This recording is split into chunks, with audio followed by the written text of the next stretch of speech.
Pernahkah kamu terbujuk atau membujuk orang untuk berbuat sesuatu? Jika pernah, berarti kalian sudah sering melakukan hal-hal yang bersifat persuasif. Teks yang berisi ajakan atau bertujuan untuk menyuruh atau membujuk pembacanya melakukan sesuatu sesuai dengan apa yang disampaikan oleh penulis disebut teks persuasif. Yuk kita pelajari teks persuasif lebih lengkap. Perhatikan pembahasan berikut ini.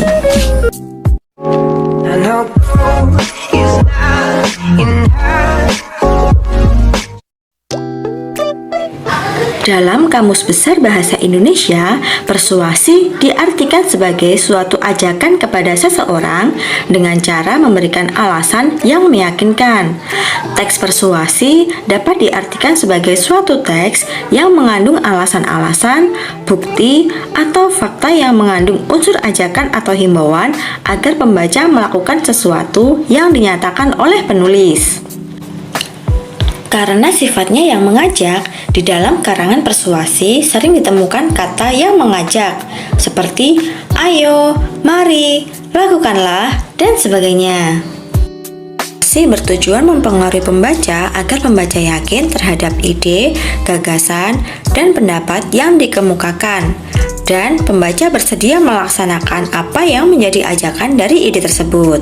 Adapun ciri-ciri teks persuasi sangat berkaitan dengan upaya menjelaskan, meyakinkan, dan mempengaruhi pembaca melakukan ide yang dikemukakan. Teks persuasi memiliki beberapa ciri-ciri sebagai berikut ini. Ciri umum dari teks persuasif bisa dirumuskan menjadi 3. Yang pertama, meyakinkan seseorang atau pembaca. Yang kedua, berusaha membuat pembaca tergerak untuk melakukan sesuatu seperti apa yang diharapkan penulis. Dan yang ketiga, menyertai data dan fakta. Terdapat unsur ajakan, bujukan, atau himbauan. Berikut adalah bentuk dan jenis dari teks persuasi. Ada 3 bentuk teks persuasi. Yang pertama adalah bentuk pidato. Bentuk ini misalnya digunakan pada propaganda, kampanye lisan, dan promosi produk niaga. Yang kedua yaitu bentuk tulisan. Bentuk ini misalnya digunakan pada iklan dan selebaran. Dan yang ketiga yaitu bentuk elektronik. Bentuk ini biasanya digunakan di iklan televisi, bioskop, dan internet.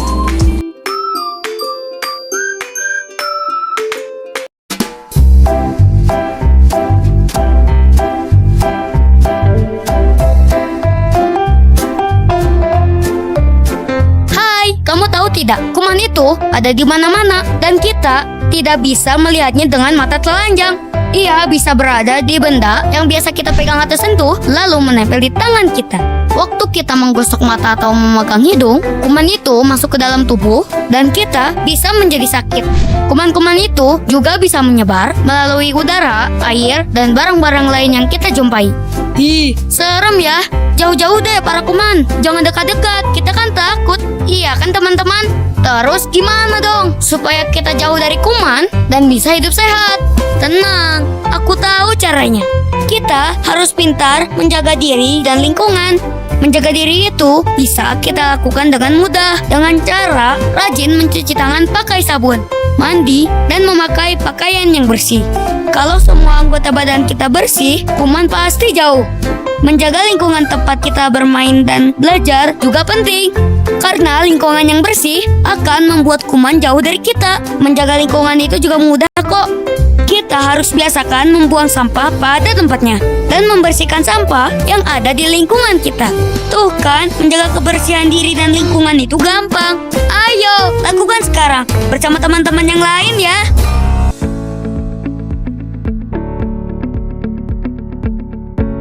Ini kita akan mempelajari tentang imbuhan di dan kata depan di. Pada contoh 2 kalimat berikut, kalian dapat menemukan kata dengan awalan di yang disambung dan di yang dipisahkan. Ada dilarang, dilakukan, nah itu disambung. Kemudian ada juga di yang dipisah, contohnya di alun-alun. Nah, bagaimana cara membedakan dan menentukan kapan di harus disambung atau dipisah? Sekarang kita pelajari bersama-sama ya. Pada dasarnya ada 3 jenis imbuhan, yaitu jenis awalan, kemudian yang kedua sisipan, yang ketiga ada akhiran.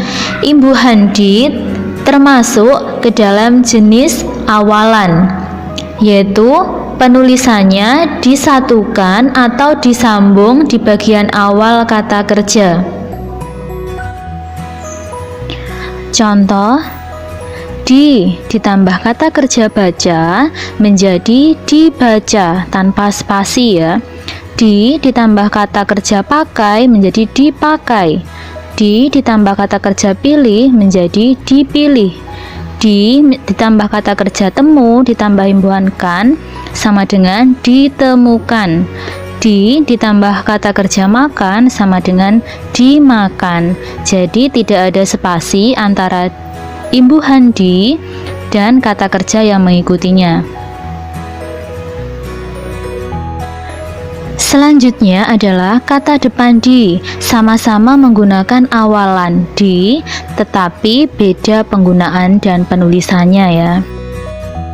Imbuhan di diikuti oleh kata kerja, sedangkan kata depan di diikuti oleh keterangan tempat dan waktu. Kata depan berbeda dengan imbuhan, sehingga penulisannya harus dipisah antara kata depan dengan kata berikutnya. Kata depan di umumnya diikuti oleh keterangan tempat dan waktu, berbeda dengan imbuhan yang diikuti oleh kata kerja. Contoh kata depan di, penggunaannya di rumah, di atas, di siang hari, di luar. Jadi ada spasi antara kata di dengan kata berikutnya.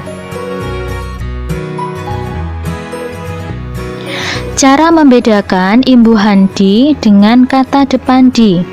Cara paling sederhana yaitu dengan mengganti awalan di menggunakan me.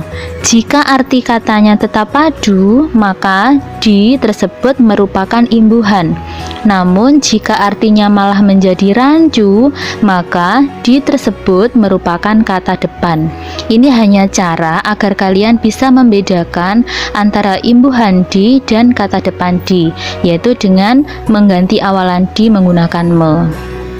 Contohnya, dilarang, kita coba menggunakan awalan me menjadi melarang. Ternyata padu kata tersebut merupakan imbuhan, jadi penulisannya disambung. Kemudian yang kedua, di bawah. Coba kita ubah menjadi me bawah. Ternyata katanya tidak padu atau rancu, sehingga kata tersebut merupakan kata depan, sehingga penulisannya harus dipisah di spasi bawah. Lalu contoh ketiga, dipilih. Di kita ubah menjadi menjadi memilih. Ternyata katanya padu, sehingga itu termasuk imbuhan, penulisannya disambung. Kita tes dulu ya. Coba kalian pilih antara ditanam atau di spasi tanam. Yang benar yang mana? Iya, yang benar ditanam tanpa spasi ya, karena tanam itu termasuk kata kerja. Yang kedua, di pulau atau di spasi pulau. Yang mana kira-kira? Iya, yang benar di spasi pulau, karena pulau menunjukkan keterangan tempat. Jadi menggunakan kata depan di spasi pulau. Terima kasih, selamat belajar dan sampai jumpa di video selanjutnya.